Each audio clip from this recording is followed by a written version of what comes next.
Andrae Bailey here. Change Everything Live with Orlando Magic legend Nick Anderson. Nick, what's up, man? How you doing, bro? All right. Thanks for coming in the studio. For those of you out there, I'm supposed to look into this camera and say this, but I think it's weird, Nick. But for those of you out there who are watching this on CBS, this is a shortened version of a longer interview that they can watch on YouTube Live or here on Apple iTunes as a podcast.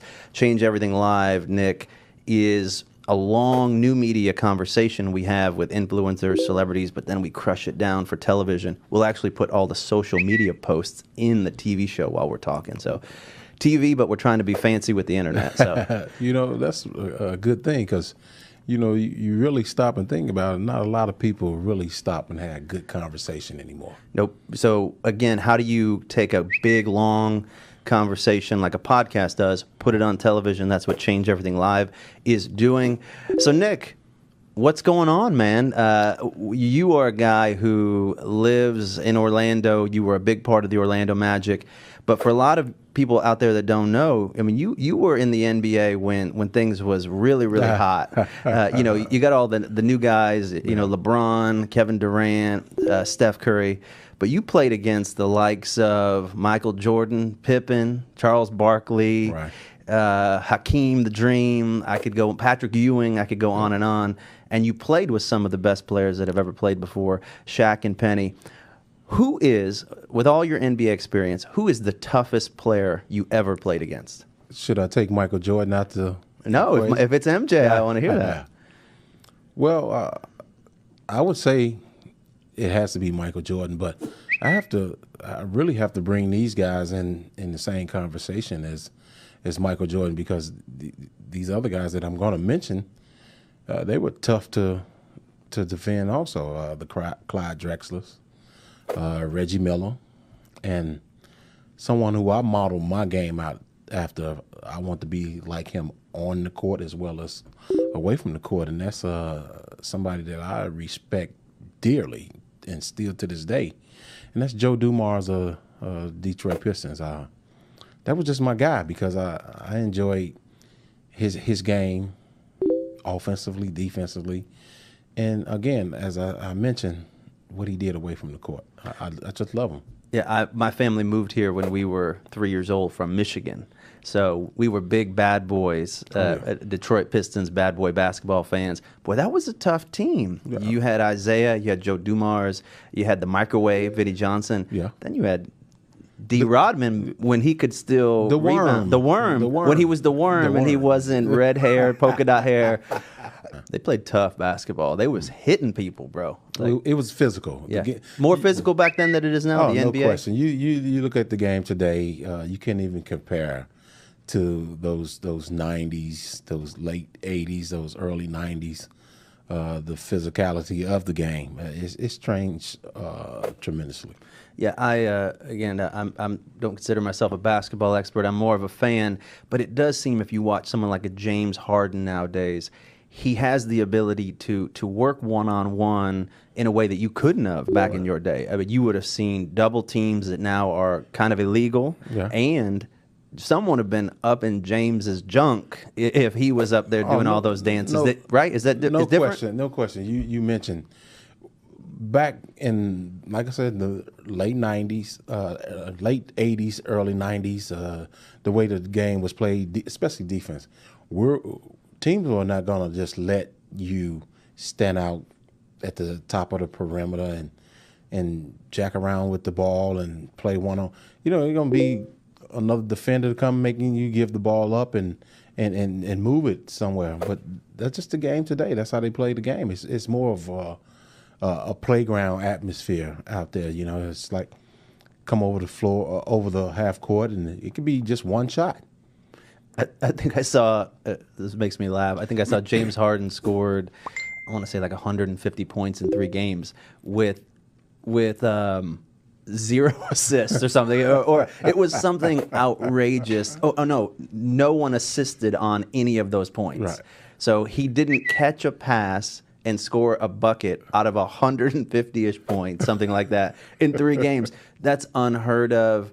And so there's some players I've never thought about this from your day or the 80s, 90s that probably would have been that were stars, but probably would have been superstars if Oh, they had that much room, right? Oh, no that much question. defensive room. Yeah, I look at some of the guys today, and this with all due respect, you're here for a reason because of some type of skill set that you do have.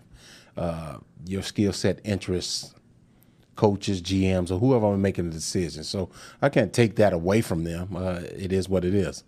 But some guys, when I played, maybe the 10th, 11th, 12th man, that didn't get a whole lot of time back then, which guys that can really give you some big numbers when they got in the game, they can come in this league today and their name will be in the rafters as a superstar. Yeah, because the shooting would it be out of place to say that shooting is the highest commodity valued in the NBA now? Is that the highest commodity? Yeah, because again, we talk about how the game has changed. Big men are stepping out to shoot threes. Our big man very rarely took threes. They're getting pulled out of the game. You a 7-footer back then, and you shoot a three. You getting benched. You probably getting sent to the locker room. Correct. Because it wasn't. It didn't happen. Mm-hmm. Our big man. I want to say our big man.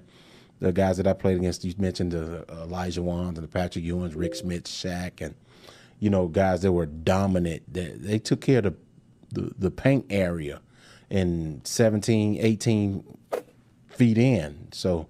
But nowadays, you got the big guys stepping out, shooting threes from top of the key in the corners, and this is on my own opinion about this. Those guys, they're allowed to do it, but where's your defensive presence? Who's protecting the paint? Who's protecting the rim? So if you got a big man out there shooting jump shots, that means I can get to the basket anytime I get ready because there's nobody there to defend the rim. The best players in the league today, let's say, I'll just throw them out there so you don't have to. Steph Curry, James Harden, LeBron James, Kevin Durant. Who would be the fifth there? I'm going to ask you a different question. Who would be probably the fifth best there? I would have to throw one of my favorites now. His game has changed so much since his rookie year because he's worked on his game. And that's Giannis Antetokounmpo. Oh, yeah, amazing. Of those five, which one would translate best into your era, into the 80s, 90s? Whose game would still be just as tough in the competition you were against when the rules were different of the superstars that are playing today? I would have to say LeBron James. Just because of the physicality? Yeah, physicality. The kid is 6'8.5", 6'9", 260 or whatever he is. His body, the way he gets to the basket and absorb physical contact and things like that. I think he would translate very well back then. Freaking nature. Freaking nature. That's all it is. So who was the biggest trash talker, Nick Anderson, that you played against? And again, let me ask you a question before that. Is there more trash talking back then? Was there more trash talking back then there is now, or is it about the same, you think, in your opinion? It's about the same, but what's different was our trash talking. Our guys got up in each other's face more so than today. You could fight back then. Yeah. You could get away with fighting. I mean, in society and in the NBA, you throw a punch in the NBA now, I mean, you're going to get in big trouble. Back then, you might get 2 games or sent to the locker room for the night. But it was known for guys to be physical. You can see right off when the Charles Barkley met up with Charles Oakley or something like that. You knew that it was going to be a physical game. You're going against the Knicks, Anthony Mason, Charles Oakley, Charles Smith, Patrick Ewing. You knew that you were in for a physical game. Those Pat Riley teams that he coached. You think about even go past the Knicks and move it to the Miami Heat. You had Alonzo Mourning, P.J. Brown. You had guys that were physical. That's the way Pat Riley liked his ball club. They was physical. They were going to grind it out, and you had to be ready to play those teams because they was just a physical team. So trash talking was different back then to now from the standpoint of trash talking now.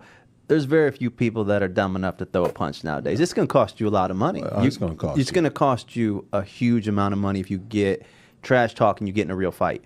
But back then, knowing that you probably, the NBA was going to be more lax if you got in some kind of physical altercation, trash talking was, hey, I'm going to talk trash, but if we got to go, we got to go at times, right? Yeah, you drop the ball and throw the hands.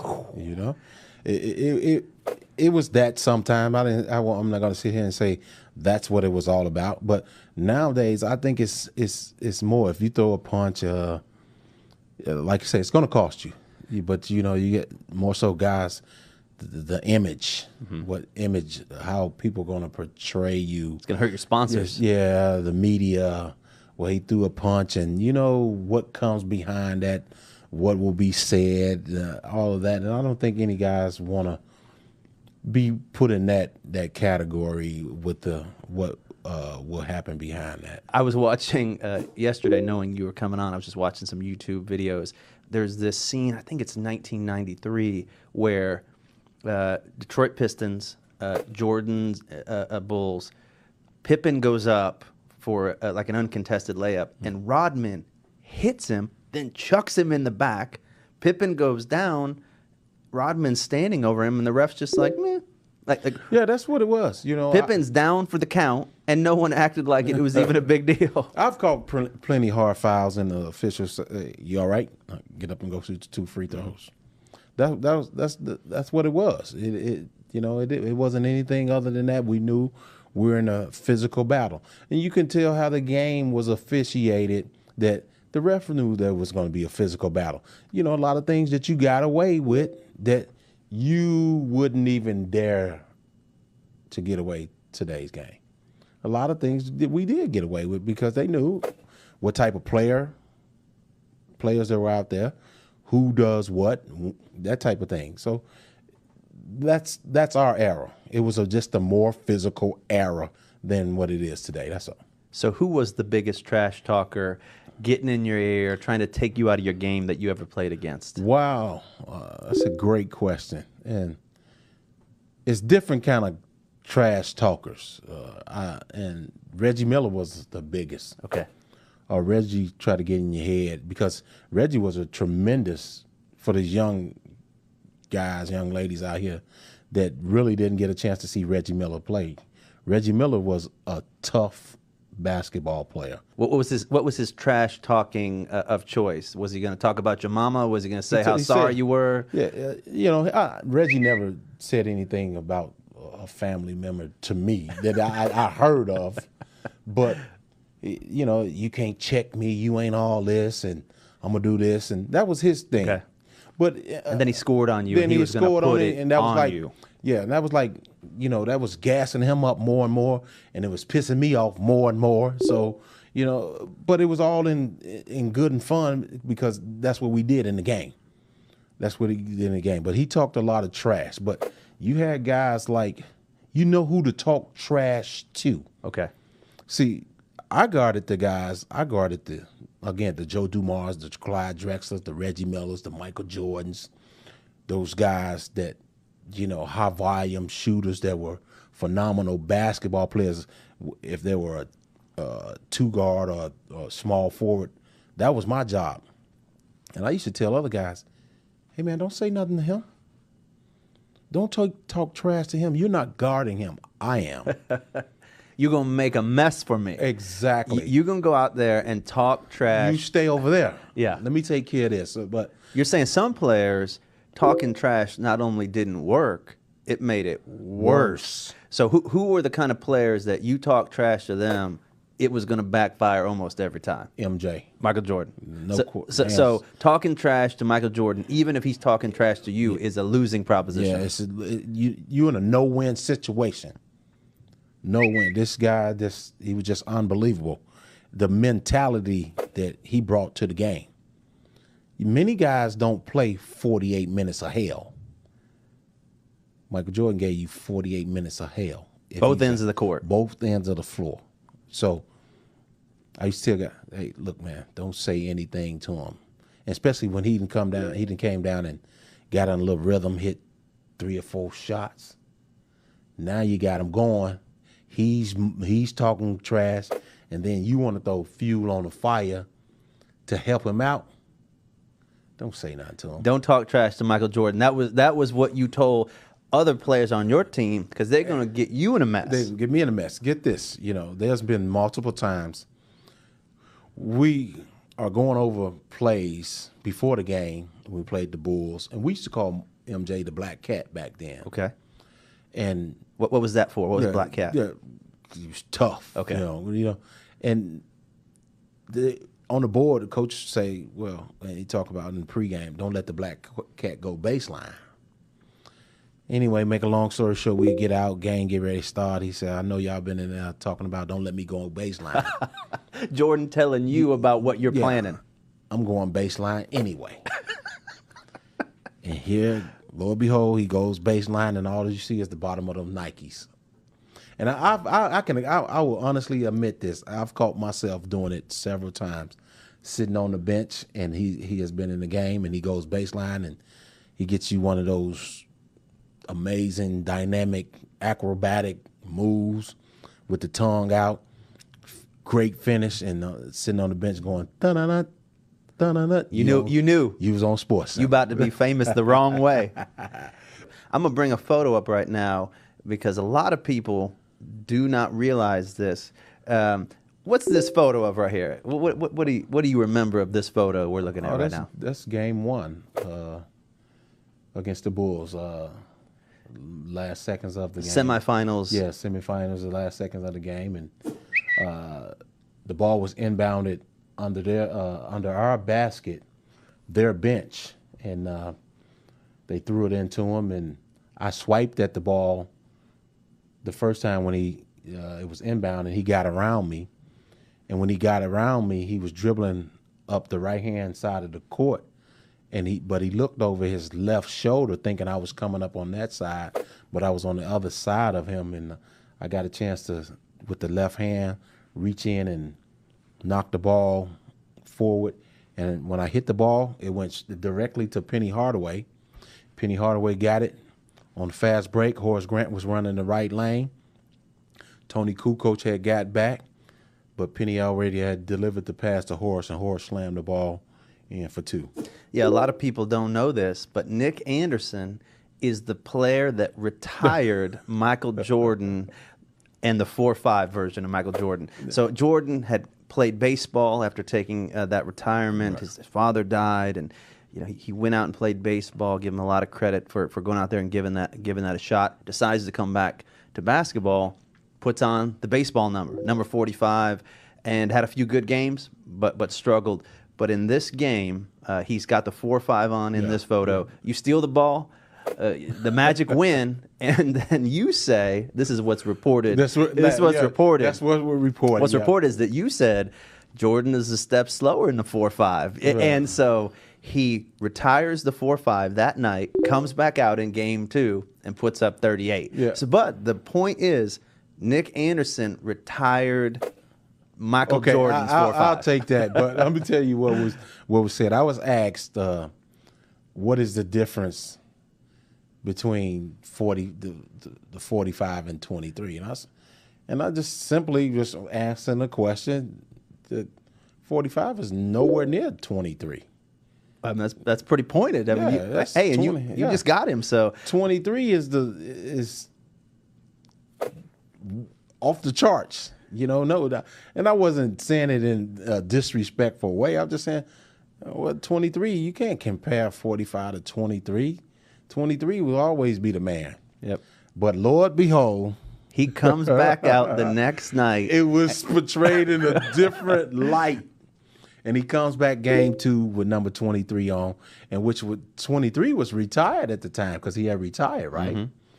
And from my recollection, I think you need to get league's approval to wear the number. He didn't care. He was like, whatever fine is coming out, I'll take the fine. In game 2, here's number 23. Yep, and I think he scored 36 or 38 or whatever the number was. He even said something about it when we stepped out on the court. Okay, what'd he say? I got on 23 tonight. Ooh. So, did you know you was in trouble?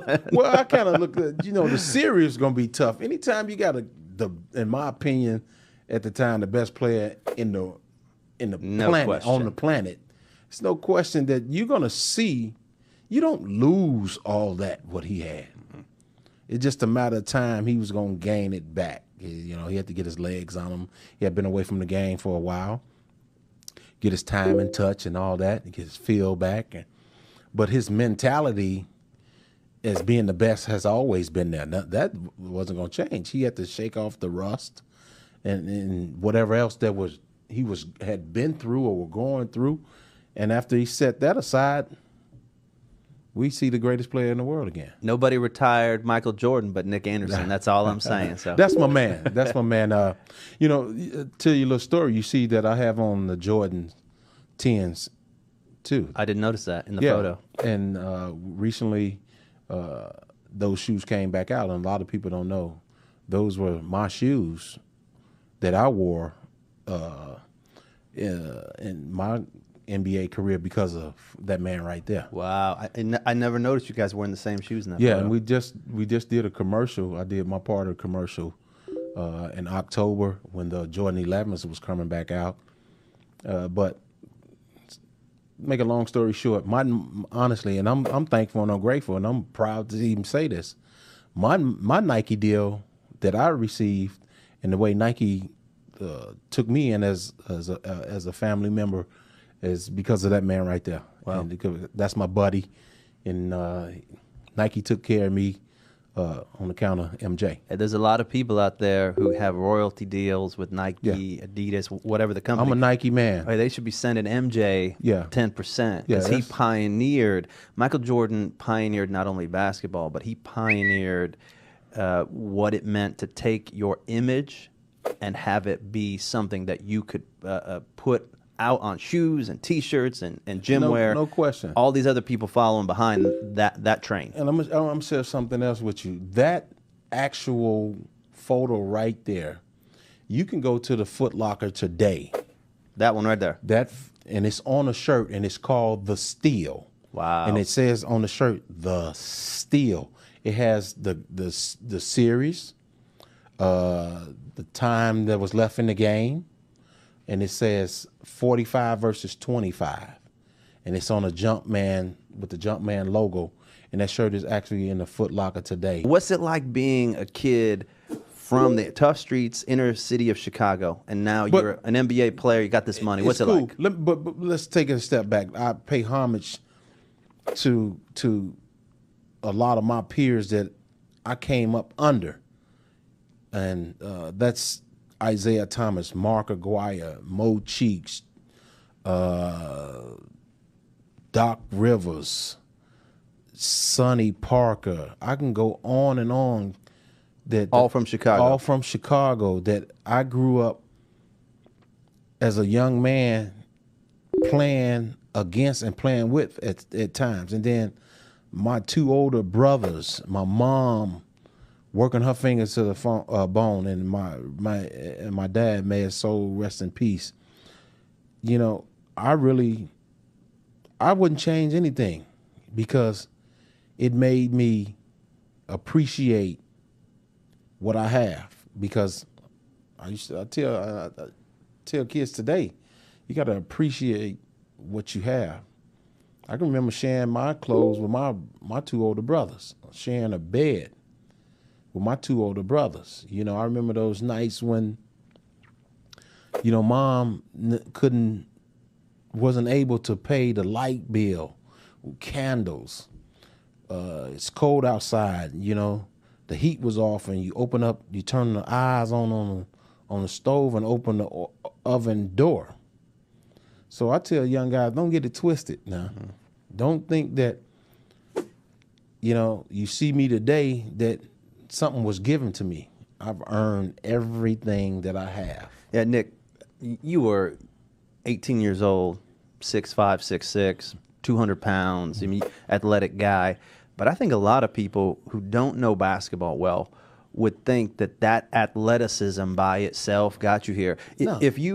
I think, and again, I played this much basketball when I was younger, but enough to know that the best of the best had the athleticism you have, but you had to have been putting in, I have no idea, but you had to have been putting in hundreds of shots a day, hours of dribbling, hours of ball handling, right? I mean, let's take it back. You know, the guys in my neighborhood, and I'm still friends with a lot of guys that I grew up with. There's been many of days and nights that it's been 20 degrees outside and it's been snowing.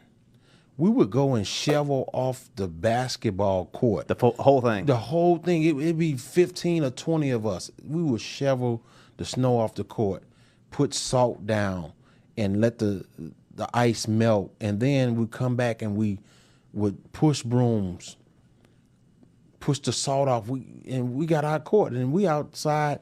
And you can imagine it's 15, 20 guys standing on the sideline in the cold, ready for next. So we put in the work, the time. My mom and my dad, they knew where to find me. All they had to do is come on the front porch and look across the street, because I stayed across the street on the west side of Chicago, Clark Park. You can see me. I'm right on the basketball court. They knew where I was all day, every day. I put the work in. And everyone else is gone from that park. You're out there in the morning. Yeah. You're out there at night. The respect that you, I'm assuming, have for your mother, the sacrifice that she made watching you out there on that basketball court, and she's putting the work in, sacrificing so that you could have something. No question. Your ability to be ultimately not just a success, but have significance in your life is when you marry today, the Nick Anderson of today, who has all this success, with the sacrifices of those that came before you. To me, you know, that's something that we don't always do in our society nowadays. I believe in this today, and I've been called by my brothers, cousins, uncles, aunts, people that you're a mama's boy. I'm proud to be a mama's boy. What my mother has done for me, I'm proud. So what I do for my mom is with me still to this day. Wherever I go, Miss A go. Yeah, my mom, my father passed away about 3 years ago. My mom's ride or die with me forever. There you go. And that's how it's got to be. Nick Anderson, thank you, man. Thanks You're for the having man. me. We'll talk again soon. Thank you out there. We'll see you on the flip side.